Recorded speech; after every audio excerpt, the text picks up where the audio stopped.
Mangwana ni mwalelepo vukenjani kaiqas wanawe Africa. Welcome to Africa Good Morning, the news and current affairs show bringing you everything you need to know happening on the African continent and beyond. Speaking of which, we'll be crossing over to Ari Hohad in South Africa as he gives us the latest from Mzansi. You are joined by Ashwin Berry and Glenora Shipura. Good morning, Glenora. How are you? I'm doing good. How are you doing? I'm fantastic. I feel good. I feel good. I see.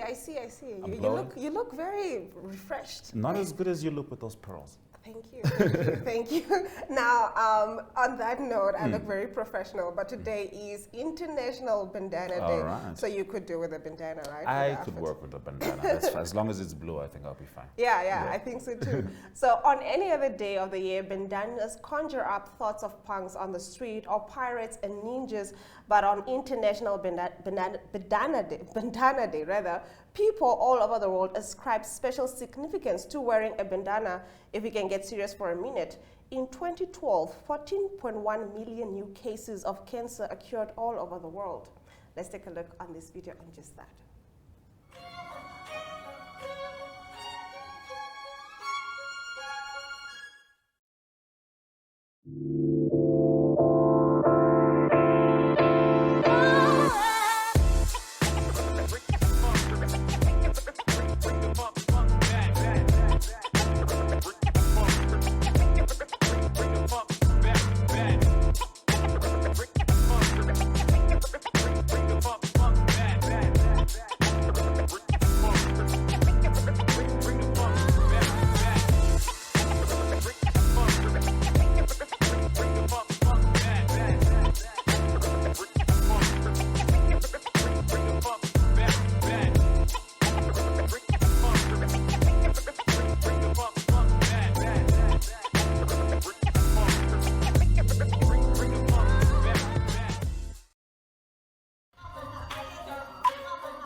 Today is Wednesday, the 26th of October, and these are the top stories. UAE slams visa ban on all citizens of Nigeria, Ghana, and 17 other African countries. The United Arab Emirates has reportedly banned nationals of some 20 African countries from entering its capital city, Dubai. This is to inform you that we will not be posting 30 days visa applications for these nationalities effective today, October 18, 2022. The notice read in part. Countries affected by the visa ban include Uganda, Ghana, Sierra Leone, Sudan, Cameroon, Nigeria, Liberia, Burundi, Republic of Guinea, Gambia, Togo, Democratic Republic of Congo, Senegal, Benin, Ivory Coast, Congo, Rwanda, Burkina Faso, Guinea-Bissau, Comoros, and the Dominican Republic.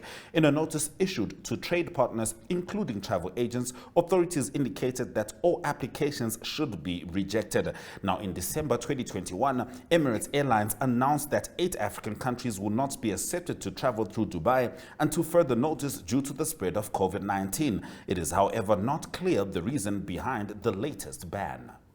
In our next story, a woman was stripped of her qualification after burning her degree. Now, a young woman in Malawi has had her academic qualification revoked after a video in which she was seen burning her university degree as a show of frustration that she could not find a job went viral on social media. Now, privately run Exploits University in the capital, Lilongwe, told Bridget Tapilwe Soko that it was disappointed with the video because it tarnished the image of the institution and said it had decided to invalidate her learner's degree certificate with immediate effect. Soko was awarded a degree in business administration upon completing a 4-year course with the university, but was heard in the video saying she had decided to burn it because she saw no value in it. Unemployment is a serious problem in Malawi and was one of the key campaign issues in the last general election. President Lazarus Chakwera, then an opposition leader, promised he would create 1 million jobs in his first year in office. The president's team claims the majority of those jobs have been created, but the opposition say unemployment numbers have in fact increased. In most anti-government protests that have recently been held across Malawi, many youth are seen carrying placards demanding jobs. But the revocation of Bridget's certificate has ignited a huge debate on social media about unemployment and the suitability of education offered in institutions of higher learning. Now, Guinea's ex-ruler was responsible for stadium massacre, according to a former aide. The former aide-de-camp of Guinea's ex-military ruler, Moussa Dadis Camara, told a court on Monday that Camara had planned and ordered the 2009 stadium massacre of more than 150 people. Everything that happened at the stadium was prepared by President Dadis. It was the children of Kalia who descended on the stadium, and this is a military training camp, said Lieutenant Abubakar Siddiqui Diakite. Now, Camara has not yet testified in the trial, which opened on September 28. He has previously denied responsibility for the incident, blaming it on errant soldiers, including Diakite. Now, Diakite and Camara are among 11 men standing trial for the massacre on September 28, 2009 in Conakry, when tens of thousands of pro-democracy demonstrators came out to pressure Camara not to stand for election as president of Guinea the following year. Diakite shot Camara in the head in an assassination attempt later that year and said he did it because Camara had cast the blame on him for the massacre, a claim he repeated on Monday. In his testimony, Diakite gave details about how the massacre was allegedly planned. Police launched manhunt for driver of tanker carrying 99 illegal immigrants.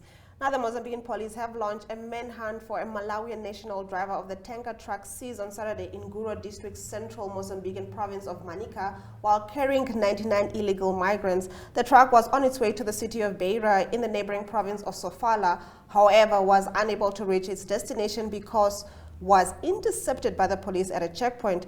Now, inside the tanker, the police and migration authorities found hidden 99 individuals, 90 men and 9 women, all Malawian nationals. Now, PRM spokesman in Manica, Matheus Mundu, told reporters this Monday in Guru district that the force is already in possession of the driver's identity and all operational lines have been activated for his arrest and criminal accountability.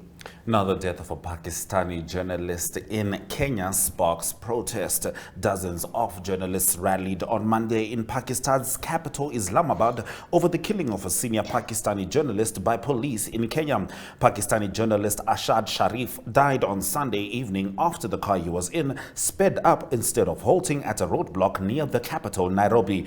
The journalist community in Pakistan is demanding an immediate inquiry about the targeted killing of Ashad Sharif in Kenya. Many political parties are also supporting this demand. The government of Pakistan must form a judicial commission to investigate the murder, said Hamid Mir, senior anchor at Gotv and Global Opinions contributing columnist for The Washington Post.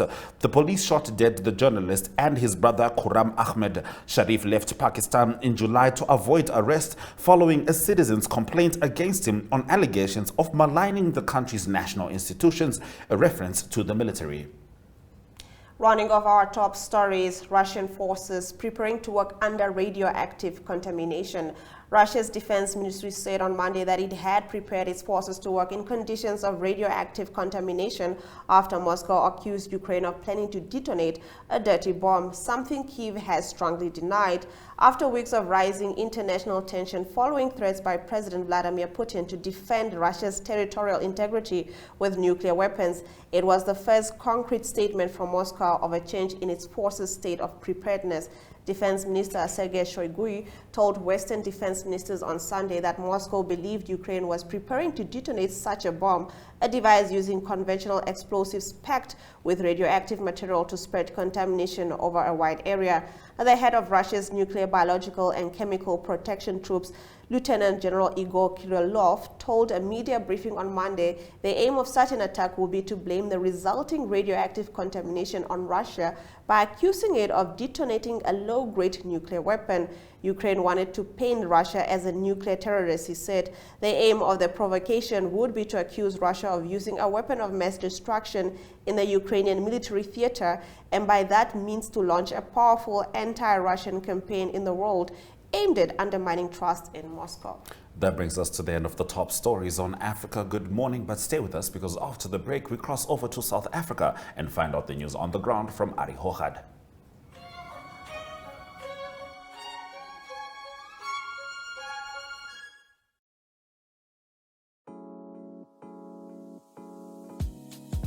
My.NA Property Show provides viewers with the best in-class content, engaging interviews, as well as a showcase of the latest property-related products and services. If you would like to feature your brand or your campaign on this platform, contact my.na at synergy.com.na. My.na Properties, more than just a roof over your head.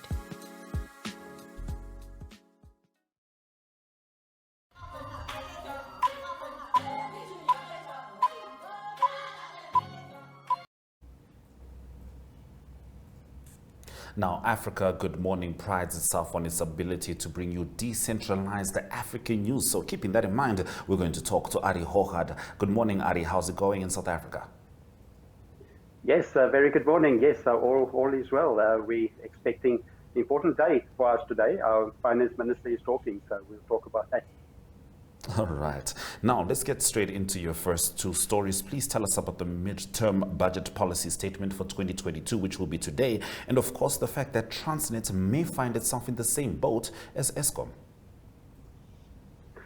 It's always an important day when the Minister of Finance talks, but it's tough economic situation, tough economic climate at the moment. That's the Minister, Enoch Godongwana. So important for him to to show South Africa the road ahead. Tough economic because of Eskom is mainly in the news, and I think the state-owned entities is mainly in the news. There's been many comments from other parties, the Democratic Alliance specifically, that talked about privatization of Eskom. And every year there's a big component of bailing out the state-owned entity, so to speak. So it's under pressure. It is Eskom that's hugely under pressure. So it's also, we'll see what happens today, maybe increase of taxes that's related to personal taxes and taxes linked to fuel.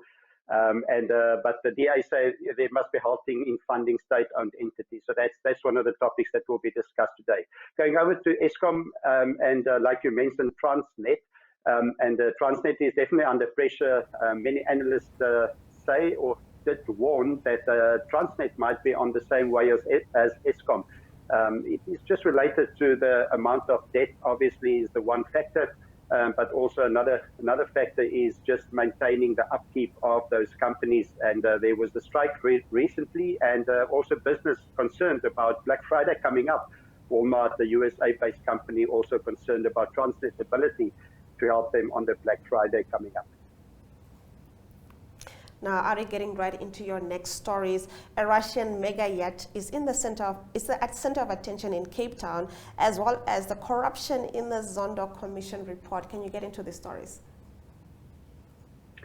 Yes, normally it's quite a highlight when big yachts come into Cape Town. So this time it's a bit controversial, or it is controversial. The mayor of Cape Town, that is Gordon Hill Lewis, he said that he asked the Minister of International Relations and Cooperation, that is Naledi Pandor, to intervene, not to allow the Nord there in picture to put down anchor in Cape Town, the Victoria and Alfred waterfront.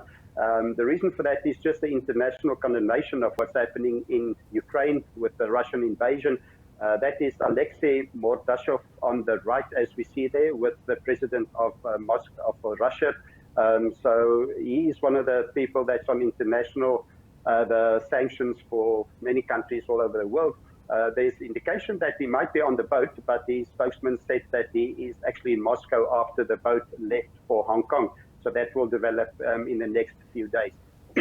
Apologies. So that is the mayor of Cape Town, that is Gordon Hill Lewis. So we'll see if Naledi Pandor intervenes, or if that boat indeed gets to Cape Town Harbour.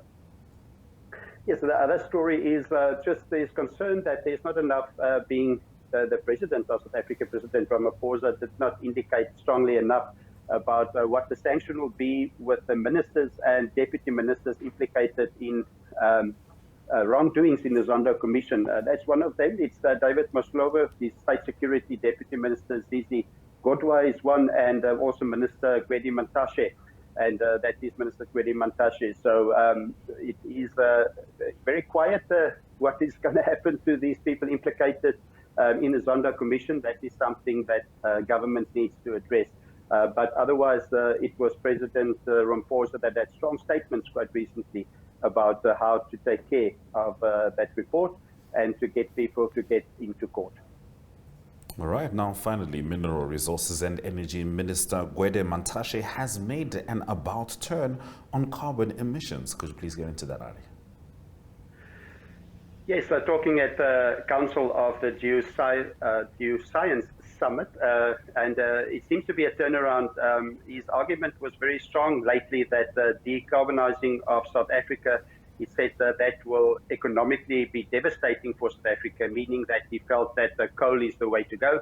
But now he said that we must, or South Africa must move away from coal, swiftly from coal, and carbon emissions is a big challenge. So that is, obviously it was big in the news with Shell as well, with freighting.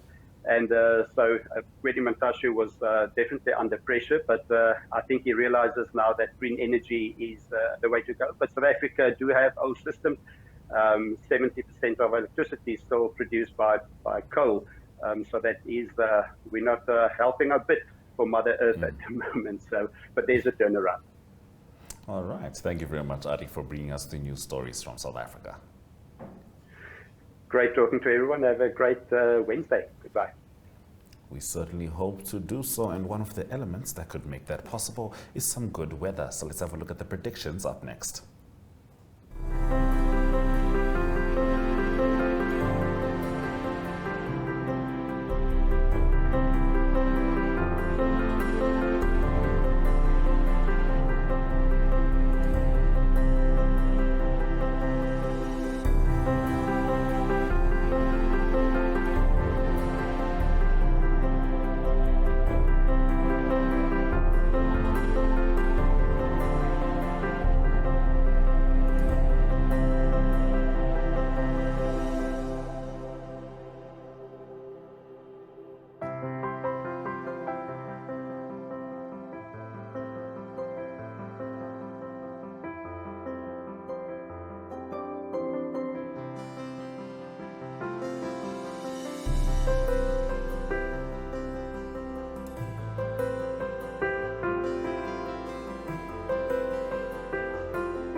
You're still with Africa. Good morning. Heading into the economic news stories, Europe crisis spurs Botswana's 46 billion rand call to synthetic fuel revival.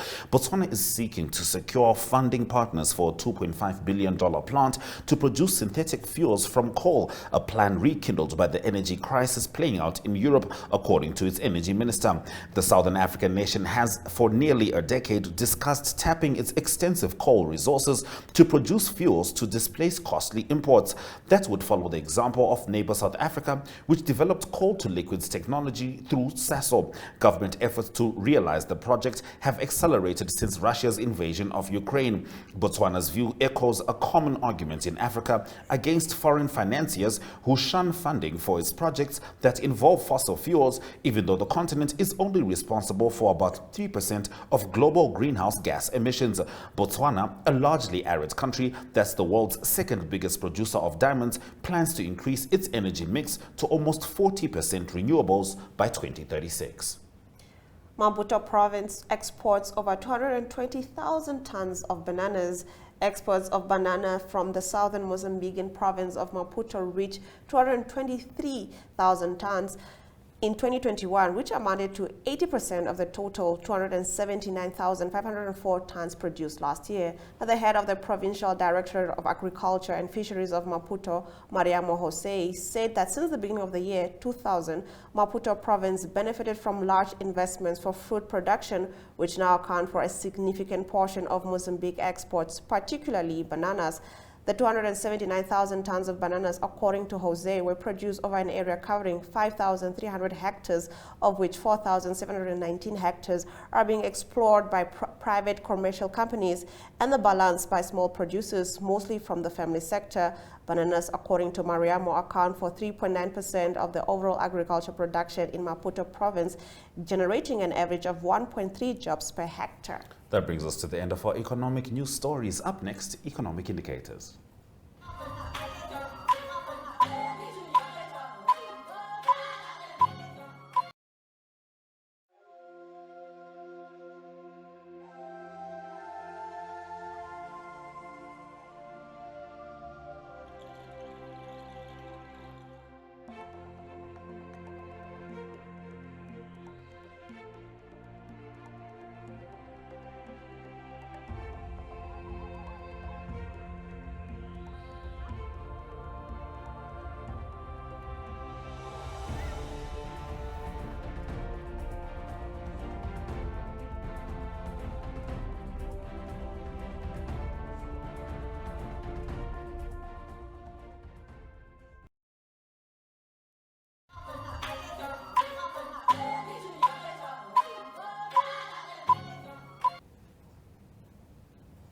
Now, although Ari is South African, he's more like a Swiss knife in the sense that he can do more than one thing at once. He brought us the news from South Africa before, and now he's back with the sports updates.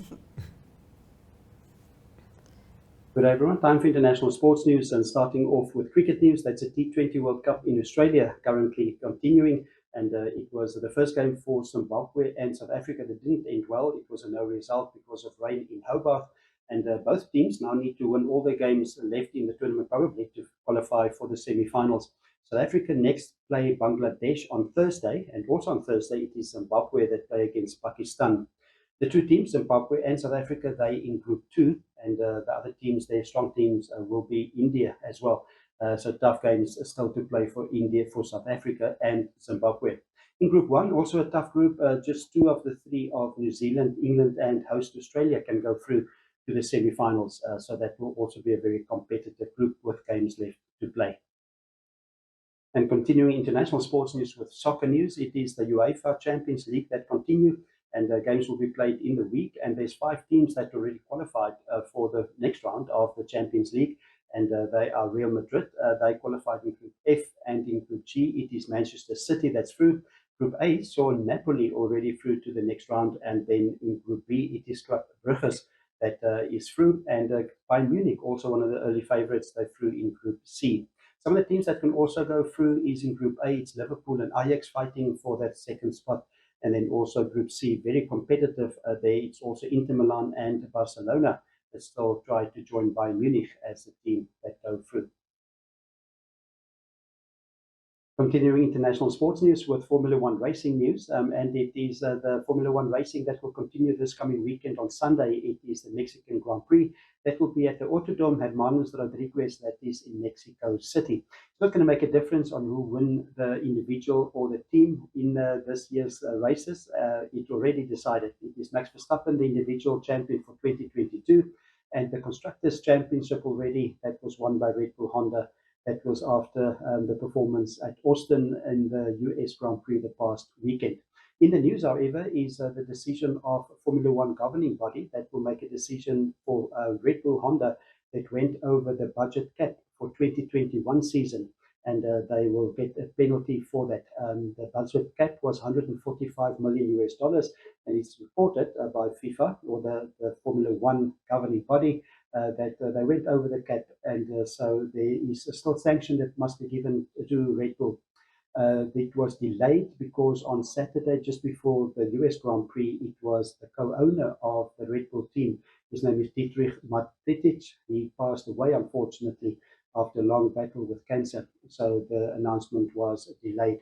It is expected that it might also happen that Max Verstappen might lose his championship if points are deducted for them going over the limit for 2021, and also Lewis Hamilton indicated earlier that he said there should be a penalty for that. So, news principal of Red Bull Honda, that is Christian Horner, that he is adamant that his team is significantly under the budget cap. So that is an ongoing discussion, but that announcement is probably going to be made in this week.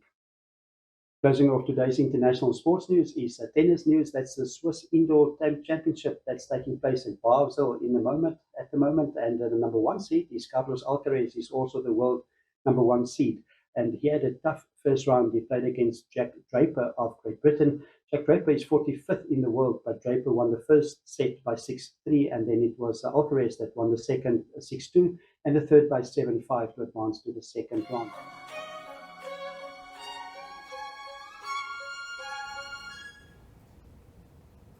Thank you for staying with Africa. Good morning. Let's have a look at the highlights from this morning's broadcast. UAE slams visa ban on all citizens of Nigeria, Ghana, and 17 other African countries. Woman stripped of qualification after burning degree. Europe crisis spurs Botswana's 46 billion rand call to synthetic fuel revival.